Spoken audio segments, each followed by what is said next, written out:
I wanted a fly swatter that can pack a punch, but with no protective mesh. I'll explain why in a bit, but before I do that and show this thing in action, I will do a quick unboxing. As you can see, the box it comes in is very plain, but it is well packaged. Inside you will find the USB-C charging wire, and after you take off the bag, you will find the user manual. The fly swatter itself is really light, but seems well built.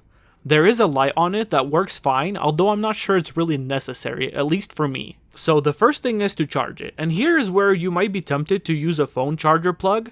I don't recommend it, although it doesn't specifically say no fast chargers, I think it should. A lot of these products cannot handle fast charging, and it damages the battery. And reading the reviews, there were some complaints about the battery only lasting one charge.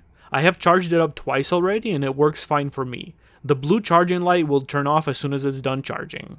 After it was done charging, I took it outside for a little test. There is a very satisfying zap sound when this thing zaps a fly, and I don't know if the recorded audio does it justice. It does a pretty good job of killing most flies with one shot, but I think it's depending on what part of the fly it hits, sometimes it will need a follow-up zap. It's better to hold down the button for like 3 to 5 seconds before making contact with the fly for best effect. The main reason I got this fly swatter is because it has no protective mesh. This does mean you have to be a bit more careful with it, but I have another fly swatter and that mesh does more harm than good. It has gotten in the way so many times as flies and bugs tend to grab onto it and keep themselves out of the part that does the shocking. And this one denies them that opportunity. And overall, it's a great electric fly swatter and it seems to do the job well.